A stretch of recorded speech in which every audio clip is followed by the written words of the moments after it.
There is a lot of bacteria growing on the surface of this phone, stuff I don't even want to think about. But this gadget right here will supposedly kill it using UV light. I'm a little skeptical, so what better way to test it out than in a microbiology lab? I have got some new tech here called the Phonesoap. Now, supposedly what it does is it acts as a bit of a miniature tanning bed for your mobile phone and kills a lot of the nasty stuff that apparently lives on our phone. You're a man who knows a little bit about bacteria from what I hear, and I kind of want to put this to the test. What do you think? You think something like that could work? Well, Lucas, you know, UV light's been used for a long, long time to kill microorganisms. But to put it in a small box like this and to actually have it work, Yeah? it's possible, but I'm a bit skeptical. Well, James, I happen to have a pair of phones. You got a lab coat. Let's put it to the test.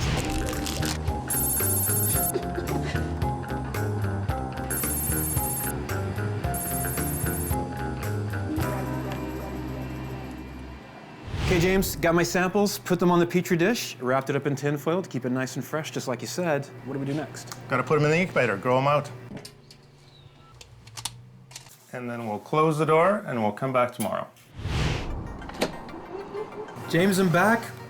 What are we looking at? Okay, so we took the cultures that came from your various sources, and these are the purified cultures. Well, what are the bad things that each of these samples could have? Okay, so for example, this first one, this is the toilet bacterium. This first one is really closely related to the bacterium that causes hamburger disease. You know what that is? No. Okay, so hamburger disease is a kind of food poisoning that you get if you eat undercooked hamburger. That's something you don't want to do because it'll make you really sick. So this next bacterium, this is the one that came from your nose. Some of them can cause diseases like boils.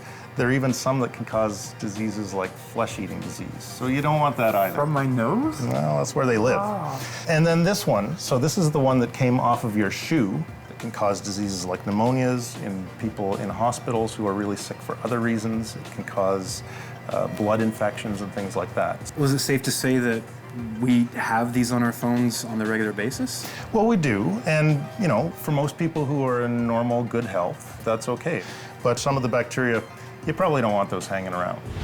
So here are your two phones, and we've got them set up in a rack so that we can spray them with our solution of bacteria. So then we'll be able to compare between the two and see what the Phonesoap does. Okay, so this is the big test. Now we're going to put this phone into the Phonesoap that we've got already here set up, and closing it will turn on the UV light, and it'll turn on the little blue light. Then when the blue light goes off in the front, our phone should be ready to test. So Lucas, your Phonesoap has finished its cycle. The test is going to be to see if there's any microbes that are still alive on the surface of the phone. How do you do that? Well, we're going to take this Petri dish. Now, in this Petri dish is a medium that will allow the microbes that we put on the phone to grow, if they're still there. And we're just going to flip that upside down, and we're going to take a fingerprint. And then we're going to do the same for the control.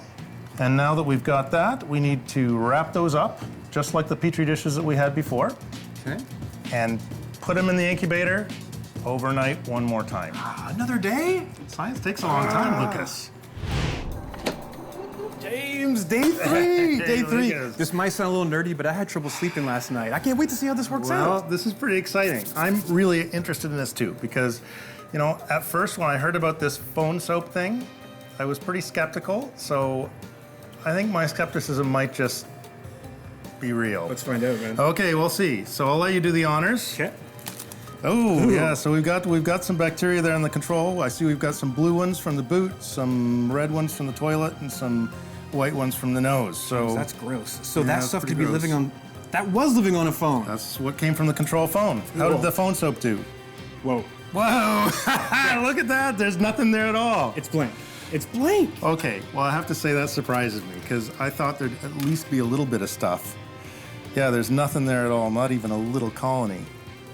Look at that.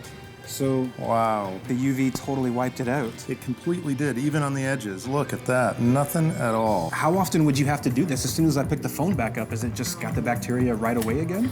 Yeah, of course. You know, the more you handle it, the more bacteria it'll start to accumulate. You know, your phone's not going to stay sterile. So now, I'm assuming for the people that are habitual bathroom users of their smartphone, they'd probably want to use it every day? Yeah, well, if you can't convince them not to take their phone into the bathroom, then they might want to think about maybe putting their phone soap in the bathroom. And I have to say, I'm surprised. It worked far better than I expected. So I might go out and buy myself a phone soap and put it in my bathroom. A bathroom user. I knew it.